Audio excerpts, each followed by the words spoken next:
ठीक है। थोड़ा बिहारी वर्ड को लोगे ना स्लैंग वर्ड में देखा जाता है, मतलब बिहारी का यहाँ पे क्या है कि एक खराब, एक ऐसा व्यक्ति जो गंवार टाइप का है, बिहारी का इस तरह यूज करते हैं। लेकिन बिहारी का मतलब ये नहीं कि बिहारी एक स्लैंग है या बिहारी अनपढ़ है या गंवार, नहीं। बिहारी का मतलब एक प्राउड होता है। क्या होता है बिहारी का मतलब? प्राउड।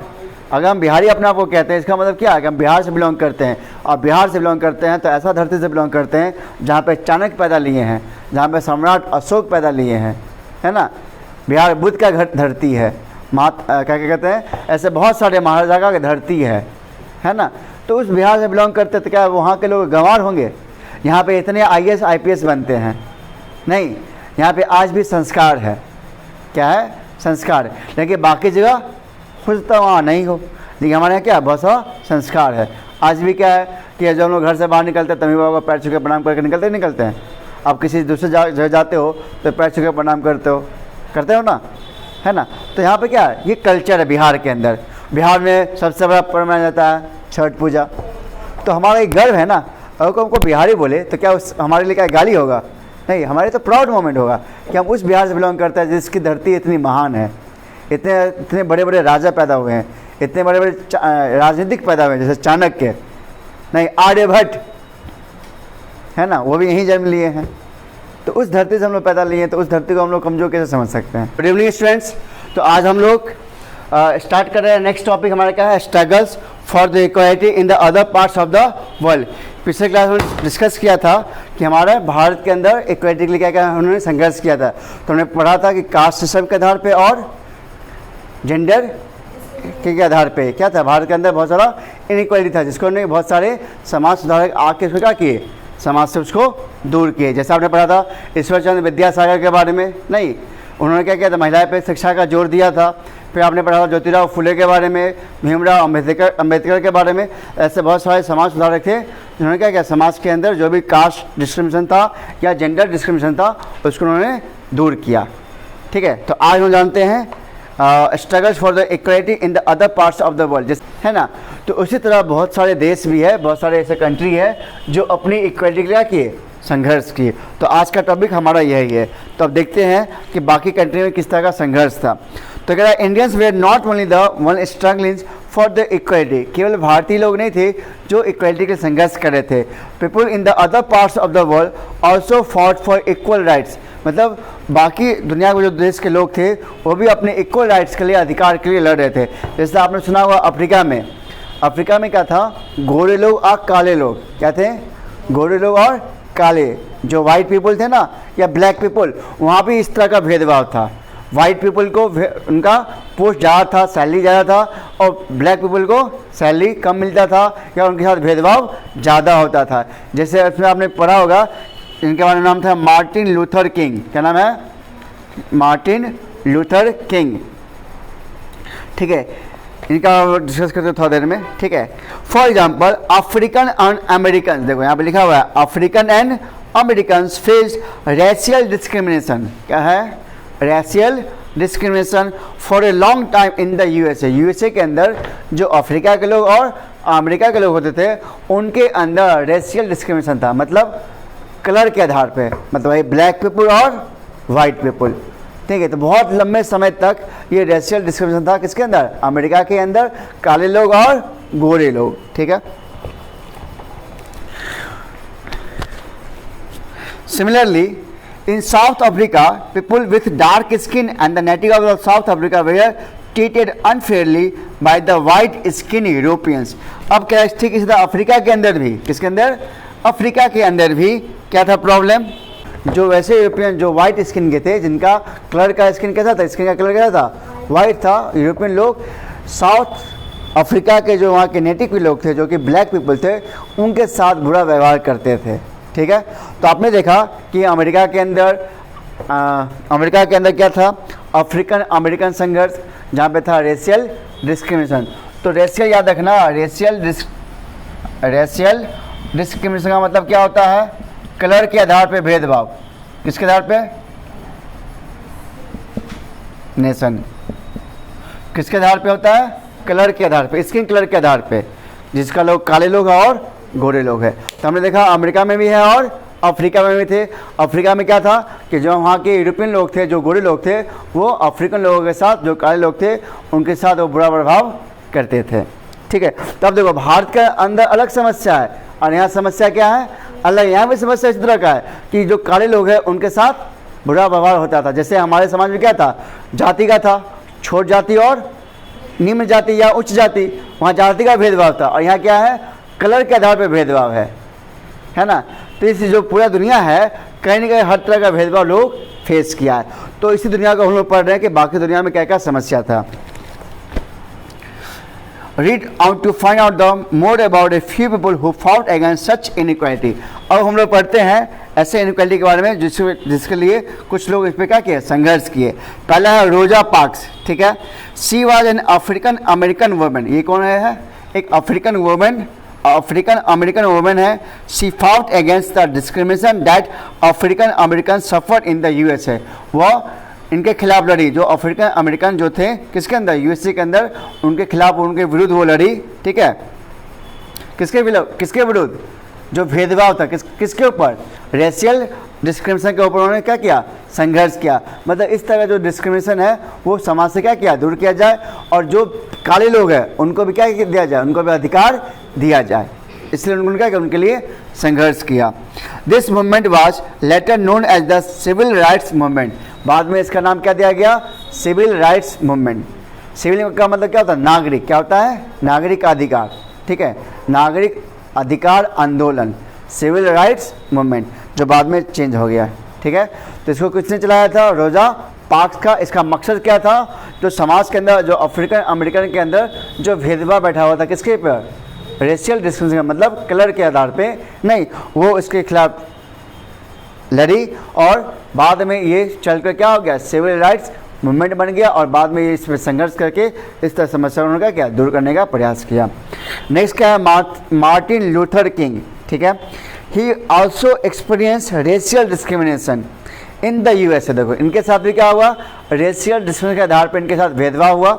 ठीक है, he led a long struggle against racial discrimination, मतलब ये एक लंबा समय तक रेशियल डिस्क्रिमिनेशन में लड़ते रहे, लंबे समय तक। मतलब ऐसा नहीं है कि रेशियल डिस्क्रिमिनेशन तुरंत हट गया, लोग लड़ना स्टार्ट किए, संघर्ष किए और तुरंत हट गया। इतनी आसानी से ये समस्या दूर नहीं हुआ। मान लो आज हमारे इंडिया के अंदर अगर देखो, छोट जाति और ऊंचा जाति अभी भी क्या भारत के अंदर है कि नहीं है, क्या पूरी तरह से हट गया क्या? अभी भी लोग जाति को मानते हैं कि ये छोट जाति का और ये हम लोग उच्च जाति के। तो ये भेदभाव क्या अभी भी है, भले वो कम स्तर पर दिखता है, लेकिन वो क्या है, पूरी तरह से हटा नहीं है। तो इसी तरह बता रहा है कि हमारा जो कलर के आधार पर था, नहीं, कलर के आधार पर जो डिस्क्रिमिनेशन था वो भी वहाँ पे एक लंबे समय के लिए क्या किए, बहुत सारे लोग उस पर लड़ाई किए ताकि उस समस्या को दूर किया जाए। नेक्स्ट है नेल्सन मंडेला। कौन है? Nelson Mandela. ये भी बेचारे लड़े, इनके बारे में देखते क्या कह रहे हैं। He fought for equal rights for the natives of the South Africa. ये साउथ अफ्रीका के नागरिक के लिए लड़े। किसके लिए लड़े? वहाँ के लोगों के लिए उन्होंने लड़ा, इक्वल राइट्स के लिए, कि जो डार्क पीपल है उनको अधिकार भी समान मिले। जैसे आज आपको समान अधिकार है ना, मान लो कल को इंडिया में कह दिया जाए कि काले लोग वोट नहीं दे सकते हैं, काले लोगों को शिक्षा का अधिकार नहीं है, काले लोग किसी को बड़े पोस्ट नहीं जा सकते हैं, तो क्या हमारे एक साथ क्या है, भेदभाव है? क्या हमारे साथ हो जाएगा? भेदभाव। तो मान लो उस देश में अगर इस तरह का भेदभाव हो, जो काले लोग हैं उनको अच्छा पोस्ट नहीं मिल सकता है, उनको अच्छी सैलरी नहीं मिल सकती है, उनको वोट देने का अधिकार नहीं है, तो क्या एक तरह से वो बेचारे संघर्ष करेंगे ना। तो इसमें बहुत सारे समाज सुधारक आए जो उनके लिए लड़ाई लड़े, और लड़ाई करके क्या किए, लड़ाई का मतलब नहीं कि वो भाला चाकू लेके बंदूक लेके दौड़ना स्टार्ट कर दिए। लड़ाई का मतलब होता है कि उन्होंने आवाज़ उठाया और उनके खिलाफ क्या किया, जो उस देश के अंदर जो रेशियल डिस्क्रिमिनेशन, ताकि उनको वो लड़ाई करके सरकार से अनुरोध करके इस तरह की समस्याओं का क्या दूर करें। ठीक है, तो he fought for equal rights for the natives of the South Africa. He was even put in the jail by the all white government for this fight. अब जब भी वो लड़ाई करोगे, नहीं, आपका मकसद बहुत बड़ा होगा, तो क्या होगा, आपको संघर्ष भी झेलना पड़ेगा। तो इनको जेल में भेज दिया गया, किसके द्वारा? All white government. All white government, all white का मतलब क्या हुआ, उस टाइम में जितने भी गवर्नमेंट थे सभी वाइट पीपल थे, उनके द्वारा इनको जेल में भेज दिया गया, जबकि खुद ही क्या है, ब्लैक हैं। ठीक है, he succeeded in bringing democracy to the South Africa and became its first black president. ठीक है, ये क्या हुआ, साउथ अफ्रीका में क्या लाए, डेमोक्रेसी को लाए और वहाँ का पहला ब्लैक प्रेसिडेंट बने। नेल्सन मंडेला साउथ अफ्रीका का पहला ब्लैक प्रेसिडेंट। तो आप बताओ, क्या किसी के कलर के आधार पे क्या हम ये भेदभाव रख सकते हैं क्या? कलर के आधार पर किसी को जज कर सकते हैं क्या? किसी का स्किन ब्लैक हो, किसी का स्किन वाइट हो, तो किसी का स्किन वाइट होने से क्या ज़्यादा समझदार, ज़्यादा होशियार होगा या ज़्यादा बुद्धिमान होगा? इसकी कोई गारंटी नहीं है। तो ये जो भेदभाव है ये क्या है, समाज के लिए क्या है, रुकावट है और इससे समाज आगे नहीं बढ़ सकता है। इसलिए ये सभी समाज सुधारक ये उस देश में संघर्ष किए। संघर्ष में आपने देखा कि बहुत बार, कई बार जेल भी गए, नहीं कितने साल तक संघर्ष किए, कितनी बार उनको पुलिस से चोट भी लगा होगा, नहीं बहुत सारे लोग झेलना पड़ेगा प्रॉब्लम, लेकिन सभी प्रॉब्लम को झेलते हुए बाद में क्या बनेंगे, प्रेसिडेंट भी बने। तो हमने ये भी देख लिया। ठीक है, अब हम पढ़ते हैं next topic, government's role in bringing equality. Government's role in bringing equality. अब सरकार का क्या रोल है इक्वालिटी को लाने में, सरकार किस तरह से समाज के अंदर लाए इक्वालिटी, क्या है गवर्नमेंट्स रोल। ठीक है, government role in bringing equality. अब एक चीज बताओ, वो आप अभी पढ़ रहे हो, ठीक है, यहाँ पे तो आपको पता है कि आपके साथ अभी भेदभाव नहीं होता, चाहे आप किसी भी रंग का हो, किसी भी धर्म का हो, किसी भी जाति का हो, कोई भी लैंग्वेज का हो, किसी भी क्षेत्र से आए हो। मान लो कल को यहाँ पे बिहार से कोई बच्चा बाहर से आके पढ़े, नहीं किसी और देश से आके, यहाँ पे राज्य से आके पढ़े, क्या उसके साथ भेदभाव आप करोगे? यदि आप करते हो तो उसको सरकार क्या देगी, राइट देगी, अधिकार देगी, कि देगी कि नहीं देगी? जैसे मान लो भारत में बहुत सारे फौजी आगे पढ़ते हैं, बहुत सारे विदेशी आगे यहाँ पढ़ाई करते हैं, अगर उनके साथ हम भेदभाव करेंगे, उनके साथ बुरा व्यवहार करेंगे, तो सरकार का काम क्या है, उनको राइट देना। या मान लो कल को आप बाहर चल जाओ, आप बाहर जाके पढ़ो, मान लो आप अपने इंडिया की बात करते हैं, मान लो आप चले जाओ महाराष्ट्र पढ़ने के लिए, अगर वहाँ का जो नेटिव पीपल है महाराष्ट्र के, वो आपके साथ भेदभाव करे तो, भेदभाव का मतलब कि वहाँ पे मान लो आप एक ही बिहारी हो, ठीक है, तो आप बिहारी वर्ड को लोगे ना, स्लैंग वर्ड में देखा जाता है, मतलब बिहारी का यहाँ पे क्या है कि एक खराब, एक ऐसा व्यक्ति जो गंवार टाइप का है, बिहारी का इस तरह यूज करते हैं। लेकिन बिहारी का मतलब ये नहीं कि बिहारी एक स्लैंग है या बिहारी अनपढ़ है या गंवार, नहीं, बिहारी का मतलब एक प्राउड होता है। क्या होता है बिहारी का मतलब? प्राउड। अगर हम बिहारी अपने आप को कहते हैं, इसका मतलब क्या है कि हम बिहार से बिलोंग करते हैं, और बिहार से बिलोंग करते हैं तो ऐसा धरती से बिलोंग करते हैं जहाँ पे चाणक्य पैदा लिए हैं, जहाँ पे सम्राट अशोक पैदा लिए हैं, है ना। बिहार बुद्ध का धरती है, क्या कहते हैं, ऐसे बहुत सारे महाराजा का धरती है ना। तो उस बिहार से बिलोंग करते तो क्या वहाँ के लोग गंवार होंगे? यहाँ पे इतने IAS IPS बनते हैं, नहीं, यहाँ पे आज भी संस्कार है। क्या है? संस्कार है। लेकिन बाकी जगह हो सकता है वहाँ नहीं हो, लेकिन हमारे यहाँ क्या बहुत सा संस्कार है।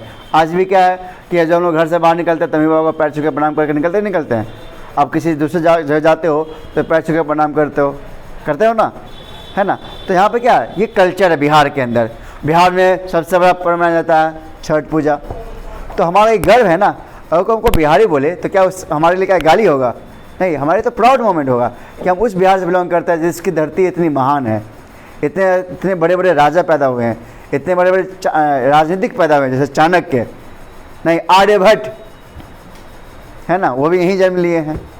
तो उस धरती से हम लोग पैदा लिए हैं, तो उस धरती को हम लोग कमजोर कैसे समझ सकते हैं? ठीक है। तो अब यहाँ पे क्या गवर्नमेंट का रोल क्या है इक्वलिटी को लाने में? ठीक है, तो क्या in a democracy the government plays an important role in promoting equality. Government का क्या है कि वो इक्वलिटी को प्रमोट करने में मदद करता है, उनका एक महत्वपूर्ण रोल होता है। It makes laws that prevent discrimination and guarantee equal rights to everyone. वो क्या करता है, रूल बनाता है, नियम बनाता है, ठीक है, जिससे कि समाज के अंदर डिस्क्रिमिनेशन को रोका जा सके। अब मान लो तुमको अधिकार ही नहीं मिलेगा, मान लो हमने रूल बना दिया कि भाई सबको समान अधिकार मिले, लेकिन इस रूल को कौन फॉलो करेगा? अगर कोई फॉलो नहीं करे तो सरकार को रूल बनाना पड़ेगा उसके ऊपर ना। अगर कोई फॉलो नहीं करता है तो उसके लिए सज़ा भी मिलना चाहिए, सज़ा भी मिलना चाहिए। अगर कोई फॉलो नहीं करे तो क्या होगा, उसके साथ उसको पनिशमेंट मिले। तो सरकार क्या करती है कि इस तरह का जो भी डिस्क्रिमिनेशन है उसको रोकने के लिए वो लॉ बनाती है और सभी व्यक्ति को वो इक्वल राइट्स का अधिकार का विश्वास दिलाती है। ये सभी व्यक्ति को क्या मिलना चाहिए? इक्वल राइट्स मिले। क्या मिले? जो मान जैसे मुझे वोट देने का अधिकार है, हम किसी भी एग्जाम में तैयारी कर सकते हैं, है ना, हम इंडिया में कहीं भी घूम सकते हैं, हमारी फ्रीडम ऑफ स्पीच है, तो हमको जो अधिकार मिला वो अधिकार आपको भी मिले। Simple. It also introduces schemes and the program that help those sections of society that have suffered inequalities for a long time। ठीक है, ऐसे बहुत सारे स्कीम बनाती है और बहुत सारे प्रोग्राम्स बनाती है ऐसे सोसाइटी के लिए जो बहुत समय से, लंबे समय से इनइक्वालिटी को फेस कर रहे थे, असमानता को फेस कर रहे थे। ठीक है, जैसे आपने देखा होगा भारत के अंदर जो छोटा जाति है, जिसको हम समझते हैं निम्न जाति, तो उसका सरकार क्या चलाती है? बहुत सारा प्रोग्राम, बहुत सारा स्कीम चलाती है जिससे उनको समाज के अंदर क्या मिले? समानता का अधिकार मिले। Let us look at the some examples to understand this better. ठीक है, आपको एग्जांपल इसको समझते हैं। देखो, जैसे आपके बुक पे दिया, देखो राइट टू वोट, क्या दिया हुआ है? Right to vote. तो पहला क्या है? वोट देने का अधिकार। तो देखो, वोट देने का अधिकार से क्या हो रहा है? सरकार सभी को अधिकार दे रही है कि आप सभी लोग वोट दे सकते हैं। तो आप जानते हो कि हमारे पास क्या है? यूनिवर्सल एडल्ट फ्रेंचाइजी है। क्या है? यूनिवर्सल एडल्ट फ्रेंचाइजी, मतलब जो भी भारत के लोग 18 साल से एबव है वो वोट दे सकते हैं, चाहे वो लड़का हो चाहे वो लड़की हो। तो बताओ, ये भी एक तरह का इक्वलिटी को प्रमोट कर रहा है ना, कि आप वोट दे सकते हैं। अब वोट देने से क्या हुआ? हम अपने प्रतिनिधि को चुन सकते हैं और वो प्रतिनिधि क्या हुआ? हमारे अकॉर्डिंग वर्क करेगा और वहाँ का जिला, वहाँ का राज्य आगे भी बढ़ेगा, प्रोग्रेस करेगा। तो क्या? Right to vote. All citizens age 18 years and above have right to vote irrespective of their gender, caste, religion, language और स्किन कलर।